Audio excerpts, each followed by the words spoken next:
எனக்கு ரொம்ப பிடிச்ச ஒரு கவிஞர், ஒரு பாடலாசிரியர்னா முத்துக்குமார் தான். அவருக்கு அடுத்து இவர் நல்லா பண்ணுறாருப்பா அப்படின்னு என்னால் யாரையும் சொல்ல முடியல. வாசிப்பு எனக்கு முன்னோடினா நான் முத்துக்குமாரை நான் தைரியமாக சொல்லலாம். ஆனந்த யாழை மீட்டுகிறாய் அந்த பாட்டை கேட்டுட்டு நான் பல முறை கண்ணு கலங்கியிருக்கேன். எங்கள் அப்பா நான் ஒரு அப்பாவா ஆனதுக்கப்புறம் கூட நான் முத்துக்குமார். உணர்வுகளை தொடக்கூடிய கவிதைகளாக நாமுத்துக்குமார் தந்ததுனால தான் அவர் இன்றைக்கும் அதையெல்லாம் தாண்டி நின்றுட்டுருக்காரு. நாமுத்துக்குமாருக்கு வந்து மரணமே கிடையாது. நாமுத்துக்குமார் வந்து வாழ்ந்து கொண்டே இருப்பாங்க எப்போவுமே. இந்த மாதிரி நபர்களோட நினைவுலாம் இன்னையோட வந்து நின்றுல போகிறதில்ல. அந்த பாடல்கள் நம்மளை தேடி வரும்போதெல்லாம் வந்து பார்த்திங்கன்னா நாமுத்துக்குமார் வந்து நம்மக்கிட்ட வந்துட்டு போவார். எந்த வார்த்தைகளாலும், எந்த சொற்களாலும், எந்த வரிகளாலும், எந்த பத்திகளாலும் நிரப்ப முடியாத ஒரு வெற்றிடம்தான் முத்துக்குமார். நினைத்து நினைத்து பார்த்தேன், நெருங்கி அருகில் வருவேன், உன்னால் தானே நானே வாழ்கிறேன். இருள் சூழ்ந்த மனங்களுக்குள் வெளிச்சத்தை பாய்ச்சிய பகலவன், வார்த்தைக்குள் வாழ்வை புதைத்து வைக்கத் தெரிந்த வித்தகன், உணர்வுகளின் உணர்ச்சியை தன் எழுதுகோளால் தொட்டு மீட்டும் இரட்சகன். எங்கிருந்து வந்தான் எங்கு நோக்கி நகர்ந்தான் என்று தெரியாத தென்றலைப் போல நம் உடல் உரசி உள்ளத்தில் குடிகொண்டிருக்கும் ஒரு உன்னத மகா கலைஞன் முத்துக்குமார். பல பிறந்தநாளைக்கு முத்துக்குமாரோட நான் இருந்திருக்கேன். பிறந்தநாள்லாம் பெருசாக செலிப்ரேட் பண்ணுற ஆள் கிடையாது. எங்கேயாவது ஒரு இடத்துல பிறந்தநாள் அன்றைக்கி அவனுக்கு இருக்கும். பல நேரங்களில் என்னோடய இருந்திருக்கான். அப்புறம் அவன் பிறந்தநாளை முன்னிட்டு இந்த கேக் வெட்டுறது அந்த மாதிரியான கல்ச்சரில் கூட அவனுக்கு பெரிய ஆர்வம் இல்லை. ஆனால் நண்பர்களோடு இருக்கணும், நண்பர்களோட சாப்பிடணும், அதான் அவனுக்கு ரொம்ப முக்கியமான விஷயமா இருக்கும். ஒருத்தருடைய பிறந்த நாள், நினைவு நாள், இதெல்லாம் இன்னமும் ஞாபகத்தில் இருக்கிறது தான் அவன் எவ்வளோ நல்லா வாழ்ந்தான் அப்படின்னு அர்த்தம். அதான் ரொம்ப முக்கியம். இப்போ பல பேருடைய இறப்பு, அவங்க இறந்த பிறகு அடுத்த வருஷமே யாரும் ஞாபகம் வச்சுக்க மாட்டாங்க. அவங்க குடும்பத்தார் மட்டும் ஞாபகம் வச்சு ஒரு பேனர் வைப்பாங்க அல்லது திதி கொடுப்பாங்க, அது மாதிரி எதாவது செய்வாங்க. அதான் ஒரு பொது மனிதனுடைய பிறந்த நாட்களை, நினைவு நாட்களை சமூகம் ஞாபகம் வச்சுக்கும்.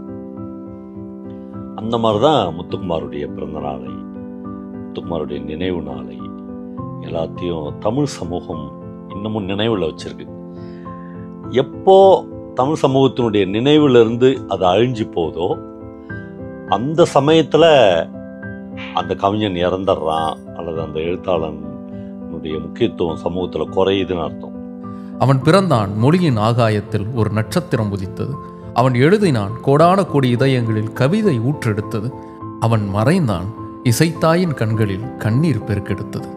முத்துக்குமார் வந்து ரெண்டு வகையாக பிரிக்கலாம். உண்மையிலே ரொம்ப சின்ன வயசுலேயே அவன் வந்து ஒரு மிகப்பெரிய உயரத்தை அடைஞ்சான். அதுக்கு ஒரு பெரிய காரணம் திரைப்படம். ஏன்னா அவன் கூட எழுதின யாருமே அவன் உயரத்தை பொருளாதார ரீதியாகவோ புகழாகவோ அப்படி அடையலை. எல்லாரும் 2-3 கவிதை தொகுப்பு போட்டதோடு நிறுத்தினாங்க. முத்துக்குமாரும் கவிதை தொகுப்புகள் போட்டான். நான் முந்தி கூட ஒரு மீட்டிங்கில் சொன்னேன், முத்துக்குமார் கடைசியில் ஒரு டைலமா இருந்துச்சு. நம்ம கவிஞனா பாடலாசிரியனா ரெண்டுத்துக்கும் டிஃப்ரெண்ட் இருக்குதுன்னு அவனுக்கு தெரியும்.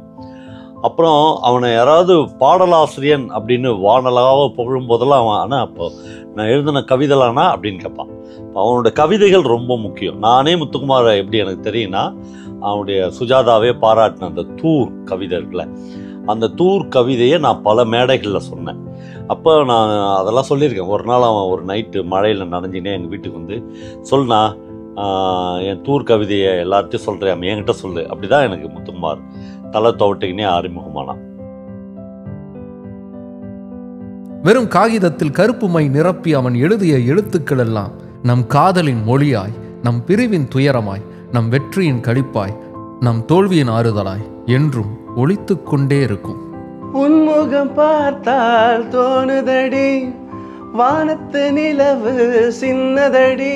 யாரதோட லிரிசிஸ்ட் அப்படின்னு நம்ம கேட்டிருப்போம்ல, சில பாட்டெலாம் கேட்டால் பாடலாசிரியர் அப்படின்னா எனக்கு வந்து ஆனந்த யாழை பாட்டு தான். அதில் வந்து தன்னோட பொண்ணை பற்றி ஒரு அப்பா வந்து மெய்சில் எடுத்து பாடுற மாதிரி இருக்கும். அந்த பொண்ணை வந்து அவருக்கு டாட்ஸ் லிட்டில் பிரின்சஸ் சொல்லுவாங்க. ஆனால் அவன் அப்பாவுக்கு வந்து அந்த படத்தில் வந்து ராமுக்கு வந்து குயின் அந்த பொண்ணு. அதனால் ரொம்ப லெஃப்ட் ஹேண்டில் டீல் பண்ணுறதுன்னு சொல்லுவாங்களே, அந்த மாதிரி வந்து நிலவு, வண்ணத்து பூச்சி, வானம், எல்லாத்தையும் மரங்கள் எல்லாத்தையும் வந்து பார்த்திங்கன்னா வந்து அந்த பொண்ணுக்கு முன்னாடி ரொம்ப சின்னது, அந்த மரங்களே வந்து அவளை பார்த்து வந்து பொறாமப்படுது அப்படிங்கிற மாதிரி அன்பின் மிகுதியை ஒரு பொண்ணு மேலே வச்சு அவளோட அழகை தான் வந்து இங்கே இருக்கிற சுற்றி உலகத்திலே ரொம்ப முக்கியமான ஒரு பெரிய அழகாக பார்க்கறத வந்து அந்த பாடல் ஃபுல்லாக வந்து விவரிச்சிருப்பாரு. ஏறு நெஞ்சம் இணைந்து பேசிட உலகில் பாஷைகள் எதுவும் தேவையில்லை. ஒரு தலைமுறைக்கு பாடல்கள் தந்தான், பல தலைமுறைக்கு வாழும் கவிஞனாக நின்றான். வார்த்தைகளை செதுக்கும் இந்த வார்த்தை சிற்பி 2 தேசிய விருதுகளை பெற்ற இணையற்ற கலைஞன் மட்டுமல்ல, ஈடில்லா காவிய தலைவன் நா. முத்துக்குமார். 1975ஆம் ஆண்டு ஜூலை 12 அன்று காஞ்சிபுரம் மாவட்டத்தில் பிறந்த இந்த சிறுவன் கோடான கோடி இதயங்களில் கவிதையாய் என்றும் நிலைத்திருப்பான் என்று அன்று யாரும் அறிந்திருக்கவில்லை. எல்லாருக்கும் மாதிரியே எனக்கும் தூர் கவிதை மூலமாக தான் நா. முத்துக்குமார் அறிமுகம். ஒரு மனுஷனோட மனசை எவ்வளோ ஆழமாக போய் அதுக்குள்ளே இருக்கிற அழுக்குகளை எடுக்கணும் அப்படிங்கிறது அந்த கவிதையாக இருந்தால் கூட ஒரு வரியிலையும் ஒரு காட்சி இருக்கும். நா. முத்துக்குமாரோட ஸ்பெஷல்னு பார்க்குறது அதுதான். அவரோட வரிகள் எல்லாமே காட்சி வடிவங்களாகவே இருக்கும். உள்ளேருந்து கரண்டி கிடைக்கும், கோலி கிடைக்கும் அப்படின்னு ஒன்றே நம்ம வந்து அப்படி காட்சிபூர்வமாக பார்க்குற மாதிரியான வரிகள் அவரோடது. அவர் எல்லா விதமான பாடல்களையுமே எழுதியிருக்கிறார். ஒரு பல்லேலக்கா மாதிரி பாட்டும் எழுதியிருக்கிறாரு. ஆனால் அதுலேயுமே வந்து ஐயனார்கிட்ட பென்சில் சீவுறதுக்கு கத்தி வாங்கணும், பாட்டியோடைய அம்மியில் அரைக்கணும் அப்படின்னு எல்லாமே காட்சிபூர்வமாக தான் இருக்கும். அது அவருக்கு இயல்பாகவே அமைஞ்ச ஒரு விஷயமாக தான் நான் பார்க்குறேன். நான் பெரும்பாலும் என்ன தோணுன்னா, நா. முத்துக்குமார் வந்து ஒரு பறவை, மரம், இலை இதை ஒட்டி அவருக்கு ஏதோ ஒரு அப்சஷன் அதில் இருந்திருக்கு அப்படின்னு தோணும். நிறைய பாடல்கள் அந்த இமேஜ் நிறைய வந்துட்டு போகும். பறவையே எங்கு இருக்கிறாய், பறக்கவே உன்னை அழைக்கிறேன், மின்சார கம்பிகள் மீது மைனாக்கள் கூடு கட்டும், நம் காதல் தடைகளை தாண்டும், காற்றில் இலைகள் பறந்த பிறகும் கிளையின் தழும்புகள் அழிவதில்லை, பறவை பறந்த பிறகும் கிளை தொடங்கும் நடனம் முடிவதில்லையே. ஒரு மரத்துல ஒரு பறவை உட்கார்ந்து பறந்து போகும்போது அது ஏற்படுத்துகிற அதிர்வுகள் டக்குன்னு முடிஞ்சிடறதில்லை அப்படிங்கிறத ஒரு இந்த ஒரு வரியை நிறைய இடங்கள்ல அவர் கையாண்டிருக்காரு. பொருத்தமான தருணங்கள்ல அது ஒரு நல்ல இமேஜாக நம்ம மனசுக்குள்ள பதியும். பொதுவாக நா. முத்துக்குமார் வந்து பாலு மகேந்திராவோட உதவி இயக்குனராக இருந்தவர். அதனாலேயே என்னவோ அவர் வந்து ஒரு கவிஞர் மட்டுமே இருந்திருந்தா ஒரு பாடல் வரிகளோட அழகு, மொழியோட செறிவு, உவமை இதில் கவனம் செலுத்தி இருப்பாரோ என்னவோ தெரியல. அவர் இயக்குனராக இருந்ததுனாலேயே ஒரு பாடலையே ஒரு இயக்குனர் போல் அவர் கையாண்டிருப்பார். அதனால தான் நா. முத்துக்குமாரோட பாட்டு பெரும்பாலும் மனசுக்குள்ள ஒரு காட்சி படிமத்தை உருவாக்கும்னு நினைக்கிறேன். எல்லா பாடல்களையுமே சொல்லலாம் நம்ம. இல்லை வெயிலோடு விளையாடி வெயிலோடு உறவாடி அந்த பாட்டாக இருந்தாலும் சரி, அதிலெல்லாம் பார்த்தீங்கன்னா பரோட்டா, அந்த ஊரோட மண்ணின் மனம் என்னவோ அது அப்படியே இருக்கும். இன்னும் அது உச்சபட்சமாக அந்த கரிசல் காட்டில் மழைங்கிறது ரொம்ப அபூர்வமாக தான் பெய்யும். அப்படி அபூர்வமாக மழை பெய்யும் போது நாங்கள் மின்னலில் போய் ஃபோட்டோ எடுப்போம் அப்படிங்கிறதெல்லாம் வந்து டைரக்டர் யோசிக்கவே தேவையில்லை. இந்த வரிகளை அப்படி காட்சிப்படுத்தினா போதும் அப்படிங்கிறதா தான் இருக்கும். அந்த அளவுக்கு அவர் ரொம்ப நுட்பமான காட்சிபூர்வமான வரிகள் எழுதக்கூடிய ஒரு படைப்பாளியாக தான் இருந்திருக்கிறார். ஒரு கிராமத்தின் எளிமையில் தொடங்கி கனவுகளோடு சென்னை வந்தவருக்கு சினிமாவின் மீதான தீராத காதலும் அவருக்குள்ளான கவிஞரின் தாகமும் வேர் கொண்டது. சினிமாவில் பாடலாசிரியரா, கவிதைகள் எழுதுகிற கவிஞனா, தீவிர வாசிப்பாளனா, ப்ரோஸில் கவித்துவமான ப்ரோஸ் எழுதுகிற நான் ஃபிக்ஷன் எழுதுகிற ஆளா எல்லாமே. இது இல்லாமல் முத்துக்குமாருக்கு ஒரு மாபெரும் கனவு இருந்தது. அந்த கனவு அவன் பிறந்த காஞ்சிபுரத்தை மையமாக வைத்து சில்க் சிட்டி என்கிற பட்டு நகரம் என்கிற ஒரு நாவலை எழுதி முடிக்கணும். அதுவும் டைரக்டாக அந்த நாவலை ஆங்கிலத்தில் எழுதணும் அப்படின்ற முடிவோடு இருந்தான். முத்துக்குமாருக்கு தமிழ் லிட்ரேச்சரில் தமிழ் எம்ஏ, அவன் எம்ஏ பிஹெச்டி கூட முடித்தான்னு நினைக்கிறேன். அதில் எவ்வளோ ஆர்வம் இருந்துச்சோ அவ்வளோ ஆர்வம் ஆங்கிலத்துலேயும் அவனுக்கு உண்டு. அப்போ சில்க் சிட்டியை வந்து நான் ஆங்கிலத்தில் எழுதி அதுக்கப்புறம் யாராவது அதை தமிழில் மொழிபெயர்க்கிட்டேன்னா, ஆனால் நான் எழுதும்போதே ஃபஸ்ட்டு ப்ரோஸே வந்து நான் ஆங்கிலத்தில் எழுதும். இதெல்லாம் கலந்த கலவைதான் முத்துக்குமார். பாசமிகு தாயின் இழப்பும் பல வழிகளை தாங்கி அவரது வாழ்க்கையும் எழுத்துகளாக உருவெடுத்து திரையிலும் இலக்கியத்திலும் அருவியாக கொட்டியது. இது என்னோடது காதல் திருமணம். ஸோ இது விஷயமா நான் எங்கள் அப்பா கிட்ட போட்ட சண்டைகள், அவருக்கும் எனக்கும் ஏற்பட்ட மன வருத்தங்கள். இதுக்கப்புறம் திருமணம் முடிஞ்சு அடுத்த வருஷமே அப்பா இறந்து போகிறாங்க. அதே வருஷம்தான் வந்து நா. முத்துக்குமார் எழுதின தெய்வங்கள் எல்லாம் தோற்றே போகும் தந்தையும் அன்பின் முன்னேங்கிற அந்த பாட்டு. அந்த பாட்டு எனக்குள்ளே ஏற்படுத்தின பாதிப்பு ரொம்ப பெருசு. என் மகனுக்கு ஒரு 3 வயசு ஆகும்போது அந்த பாட்டை நான் வீட்டில் நான் ப்ளே பண்ணி கேட்டுட்டு இருந்தேன். என் மகனுக்கு ஒரு 3 வயசு இருக்கும். அப்பா அவன் சொன்னான், அப்பா தந்தைன்னா அப்பா தானப்பா, எங்கள் டீச்சர் சொல்லி கொடுத்தாங்கப்பா, அப்பானா நீ தானப்பா, ஐ லவ் யூப்பா அப்படின்னா. நான் அப்படியே உடஞ்சிட்டேன். ஏன்னா நான் வந்து ஒரு தந்தையாக ஒரு உணர்ந்த அந்த தருணம். என்னோடய பள்ளி கல்லூரி எங்கள் அப்பா, அப்புறம் நான் ஒரு அப்பாவாக ஆனதுக்கப்புறம் கூட நான் முத்துக்குமார். இன்றைக்கி இருக்கிற காலகட்டத்தில் பல சிறப்பான கவிஞர்கள் நம்ம தமிழ் மொழியை வந்து பார்த்திங்கன்னா செம்மைப்படுத்தும் விதமாக இன்னும் சினிமா பாடல்களில் தங்களுடைய வித்தையை வந்து இறக்கிட்டு தான் இருக்காங்க. ஆனால் நா. முத்துக்குமார் அவர்களோட இடத்த வந்து அவர் ஒன் ஆஃப் அ கைண்டுன்னு சொல்லுவாங்கள்ல, ஸோ அதை வந்து யாராலையும் ரீப்ளேஸ் பண்ணவே முடியாதுன்னு சொல்லலாம். சினிமா பாடல்கள்னு தனியாக எழுதுன மாதிரி தெரியல. அவரோட கவிதைகளை தான் அவர் சினிமா பாடலாகவே கொடுத்துருக்கிறார். அவருடைய வரிகளை அவருடைய வரிசைப்படி அடுக்கி கொடுக்கும்போது நமக்கு ஒரு அழகான கவிதை தான் கிடைக்குது. அதனால் இசை மீறி அந்த வார்த்தைகள் வந்து இன்னமும் மனசில் ஒலிச்சுக்கிட்டே இருக்குது. அதுதான் அவருடைய பலம் அப்படின்னு நான் நினைக்கிறேன். பத்திரிகையாளராக பணிபுரிந்து பன்முகத்திறனை காட்டினார். இயக்குனர் பாலு மகேந்திராவிடம் உதவி இயக்குனராக சினிமா கதவை தட்டினார். அங்கேயும் கவிதை விதை தெளித்து தன் ஆசையை வெளிப்படுத்தினார். அவருக்கு முதல் பாடல் எழுத இயக்குனர் சீமான் தன் வீரநடை படத்தில் வாய்ப்பளித்தார். அதன் பின் பல இயக்குனர்களின் செல்ல பிள்ளையாய் விருப்ப பாடலாசிரியராக மாறினார். இளையராஜா, ரகுமான், யுவன் சங்கர் ராஜா, ஹாரிஸ் ஜெயராஜ், ஜிவி பிரகாஷ் என முக்கிய இசை ஜாம்பவான்களின் இசைக்கு தன் பாடல் வரிகளால் உயிர் கொடுத்தார்.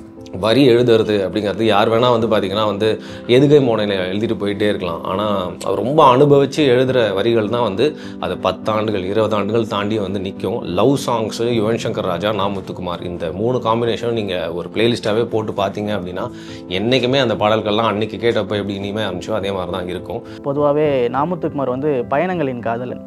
என்ன பண்ணுவாருன்னா, ஏதோ ஒரு பஸ்ஸை பார்ப்பார், அந்த பஸ்ஸு நம்பரை கூட பார்க்க மாட்டார், அந்த பஸ் எங்கே போகுதுன்னு அவருக்கு தெரியாது. புது புது மனிதர்களை சந்திப்பதில் அவருக்கு ஒரு அலாதியான மகிழ்ச்சியாக இருந்தது. அந்த மாதிரி ஒரு டைம் வந்து கொடைக்கானலோ ஊட்டியோ ஏதோ ஒரு இடத்துல போயிட்டு ஒரு நம்பரே பார்க்காம அந்த பஸ் எங்கே போகணும்னு தெரியாமல் அந்த பஸ்ஸில் ஏறி உக்காடுறாரு. அந்த பஸ் ஏதோ ஒரு இடத்துக்கு போகுது, கடைசி ஸ்டாப்பில் இறக்கி விடுறாங்க. அப்புறம் தான் தெரிஞ்சது ஒரு 6-7 மணிக்கு மேலே அந்த இடத்துல எந்த பஸ்ஸுமே கிடையாது, எந்த பஸ்ஸுமே வராது அப்படின்னு சொல்லிட்டு திரும்பி வர முடியல, எங்கே போகிறதுன்னு தெரியல. அந்த மாதிரி ஒரு சூழ்நிலையில் மாட்டிகிட்டு இருக்கும்போது என்ன பண்ணுறாருன்னா, ஒரு காட்டுப்பகுதியில் நடக்க ஆரம்பிக்கிறாரு. மெல்லமாக நடக்க ஆரம்பிக்கிறாரு. மேலே பார்த்தா நிலா. அவர் பார்த்து அந்த நிலா கிட்ட சொல்கிறாரு, இங்கே உன்னை ரசிக்கிறதுக்கு யாருமே இல்லை, இங்கே எதுக்கு காஞ்சிட்ருக்கு அப்படின்னு சொல்லி. அதுதான் வரிகளாக மாறுது. கண் பேசும் வார்த்தைகள் புரிவதில்லை பாட்டில் காட்டிலே காயும் நிலவு கண்டு கொள்ள யாரும் இல்லை அப்படிங்கிற ஒரு வரியாக மாறுது. ஸோ அந்த ஒரு வரிக்கு பின்னாலே இருக்கிற அந்த ஒரு வாழ்க்கை இருக்குல்ல, ஒரு பயணம் இருக்குல்ல, ஒரு புரிதல் இருக்குல்ல, அது எல்லாமே எடுத்துகிட்டு வந்து பாடல் வழியாக நமக்கு கொடுக்கும்போது தான் நா. முத்துக்குமார் இன்னும் பெருசாக மிளிர்கிறார் நம்ம முன்னாடி.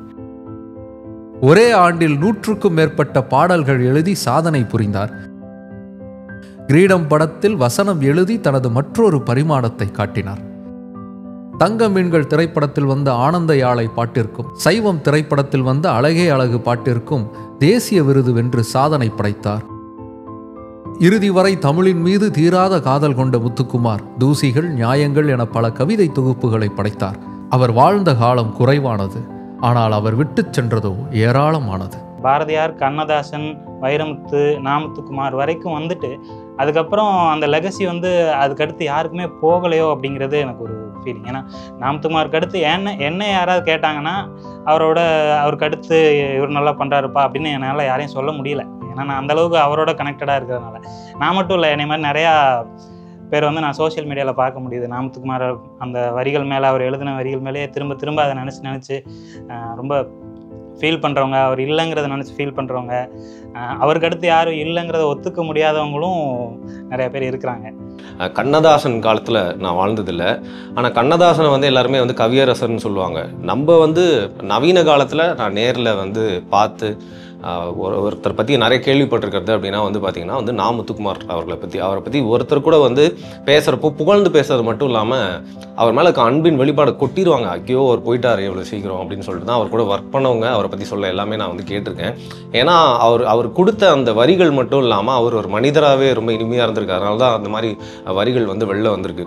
ரொம்ப ஒரு அருமையான ரைட்டர். எனக்கு வாலி சார் முத்துக்குமார் சார்லாம் எனக்கு ரொம்ப பிடிக்கும். அண்ட் அவங்களோட பாட்டு, அவங்களோட லிரிக்ஸ்லாம் வந்துட்டு எனக்கு ரொம்ப பர்சனலாக என் லைஃப்பில் வந்து அஃபெக்ட் பண்ண ஒரு விஷயம். லைக் அது எப்படி சொல்கிறது, ஒரு ஆர்டிஸ்ட்டை வந்துட்டு நம்ம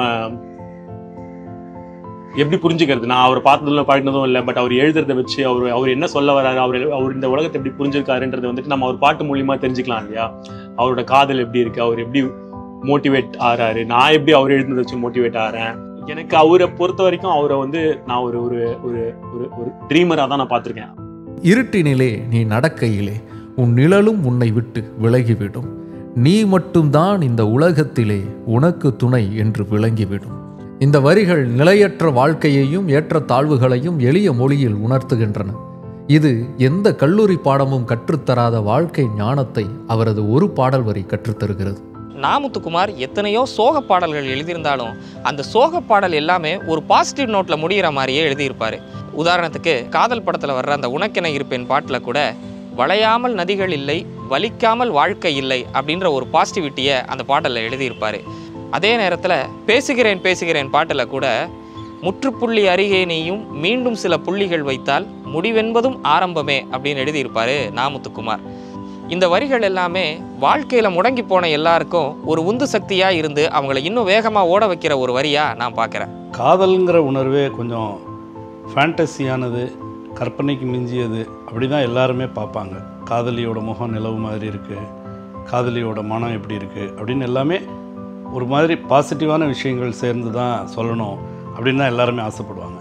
ஆனால் முத்துக்குமார் வந்து அப்படி ஆரம்பிக்கும் போதே அவள் அப்படி ஒன்றும் அழகில்லை அப்படின்னு ஆரம்பிப்பார். அடுத்த வரியே வந்து அவளுக்கு இணை இல்லை அப்படின்னு வரும். உடனே அது வந்து அடுத்த லைன்லேயே வந்து அதை பாசிட்டிவ் டோனுக்கு மாற்றுவார். அழகு, புற அழகுங்கிறது நான் பார்க்கல, ஆனால் அவளுக்கு இணையான இன்னொரு பெண் எனக்கு கிடையாது அப்படிங்கிறத அவ்வளோ அழகாக சொல்லுவார். அவள் அப்படி ஒன்றும் கலர் இல்லை, ஆனால் அதில் ஒரு குறை இல்லை அப்படின்றது. ஸோ இருக்கிற யதார்த்தத்தை என்னவோ அதை எடுத்துக்கிட்டு தன்னுடைய மனதின் மூலமாக அந்த பெண்ணை எப்படி பார்க்குறான் காதலன் அப்படிங்கிறத வந்து அவ்வளோ அழகாக சொல்லியிருப்பார். அந்த யதார்த்தம் தான் அவரோட பலம் அப்படின்னு நான் பார்க்குறேன். காதல், சோகம், மகிழ்ச்சி, ஏக்கம், இந்த உணர்வுகள் தான் நம் அன்றாட வாழ்வில் நாம் சந்திப்பவை என்பதால் அவரது வரிகள் நமக்கு நெருக்கமாகிறது. எனக்கு ரொம்ப ஃபேவரட்டான பாட்டு அப்படின்னா ஒரு கல் ஒரு கண்ணாடி தான் சொல்லுவேன் நான். காதல்ங்கிறது எவ்வளோ மென்மையானது, ஈஸியாக உடைஞ்சிடக்கூடிய ஒரு விஷயம். இதயம் உடைந்ததுங்கிறது தான். ஒரு கல் இருக்குது, ஒரு கண்ணாடி இருக்குது, இது ரெண்டும் உடையாமல் இருக்கிறது தான் காதல். ஏன்னா உடையிறதுக்கான எல்லா அபாயமும் அதில் இருக்குது அப்படின்றத ஒரு காட்சி பூர்வமாக அவர் விளக்கிக்கிட்டே இருப்பார். அதுதான் அவருடைய ஸ்பெஷலாக நான் பார்க்குறேன். அவரது வரிகளின் மிகப்பெரிய சிறப்பு அவற்றின் எளிமை. கடினமான வார்த்தை கோர்வைகள் இல்லாமல் அந்த எளிமைக்குள் ஒரு கடலின் ஆழம் இருக்கும். ஒருமுறை கேட்டாலே மனதில் பதிந்துவிடும் சக்தி அவரது வரிகளுக்கு உண்டு. இன்றைய இளைஞர்களும் நாளைய தலைமுறையும் கூட அவரது பாடல்களில் தங்களுக்குரிய உணர்வுகளை கண்டறிவார்கள். அதுதான் ஒரு சிறந்த கவிஞனின் அடையாளம். முத்துக்குமாரின் வரிகள் வெறும் எழுத்துக்கள் அல்ல, அவை நம் உணர்வுகளுக்கு உயிர் கொடுக்கும் ஆன்மா. முத்துக்குமார் வந்து பாடலாசிரியர்ன்றது எல்லாருக்குமே தெரியும். ஆனால் அவர் வந்து வாசிப்பை எனக்கு அறிமுகப்படுத்தின ஒரு மிக முக்கியமான ஆள். வாசிப்போட வந்து தீவிரத்தை அவர்கிட்ட இருந்து தான் கற்றுக்கிட்டேன். எனக்கு அதில் முத்துக்குமார் வந்து ரொம்ப முக்கியமான வாசிப்பு. எனக்கு முன்னோடினா முத்துக்குமாரை நான் தைரியமாக சொல்லலாம். முத்துக்குமார் தன்னுடைய இறப்பு வரையிலும் ஒரு தீவிர வாசகனாக இருந்தது. எனக்கு தெரிஞ்சு பல பேர் வந்து சினிமாவிலையோ அல்லது வேறு ஒரு துறையிலையோ புகழ்பெற்றுட்டாங்கன்னா முதல்ல நடக்கிற விபத்து வந்து அவங்க வாசிக்கிறத விட்டுருவாங்க. நமக்கு தான் எல்லாம் தெரிஞ்சிச்சே, நாம தான் பெரிய உச்சத்துக்கு போயிட்டோமே நினைப்பாங்க.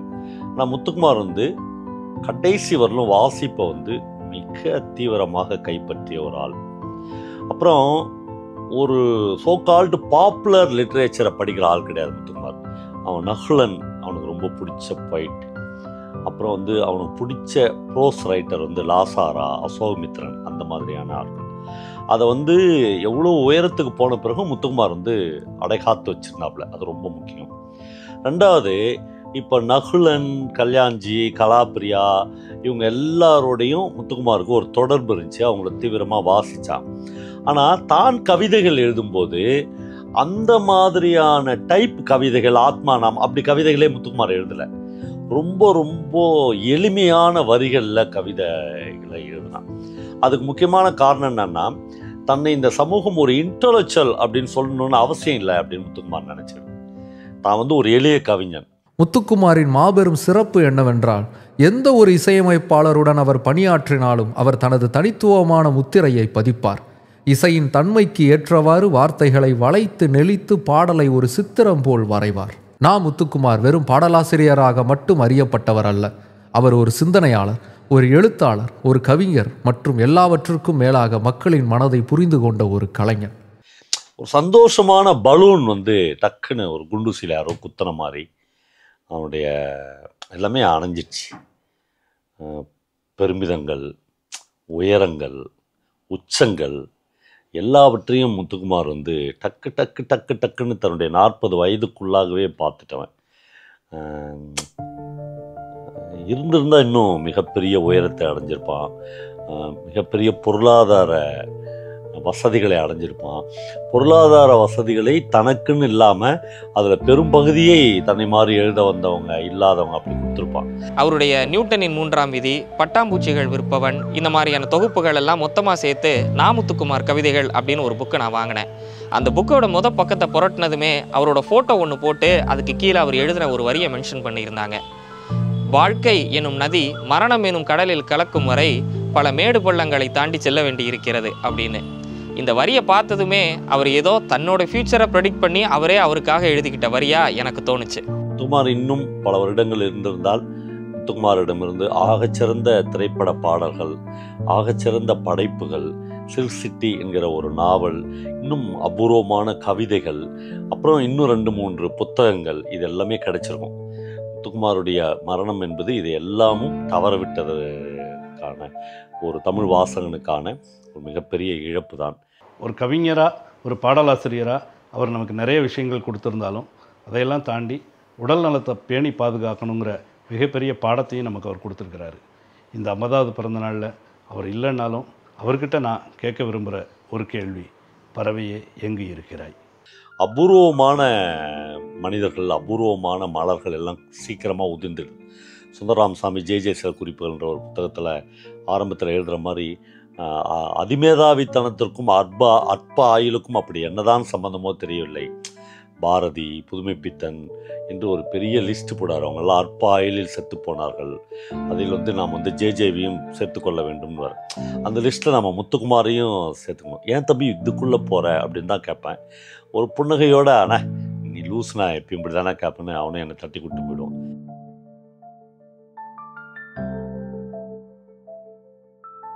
முத்துக்குமார் வெறும் கவிஞர் மட்டுமல்ல, நம் தனிமைக்கு துணை நிற்கும் தோழன், நம் காதலுக்கு தூது செல்லும் தூதுவன், நம் கொண்டாட்டத்தில் இரண்டர கலந்த நண்பன், நம் துயருக்கு தோள் கொடுக்கும் தோழன், நம் வலிகளுக்கு மருந்தளிக்கும் மருத்துவன். மொத்தத்தில் முத்துக்குமார் என்ற பெயர் தமிழ் சினிமாவில் மட்டுமல்ல, ஒவ்வொரு தமிழரின் மனதிலும் என்றென்றும் நிலைத்திருக்கும் ஓர் ஞாபகம்.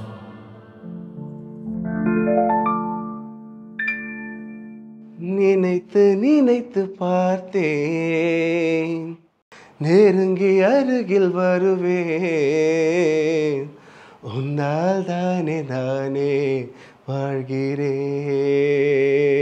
ஓ, உன்னில் இன்று என்னை பார்க்கிறேன்.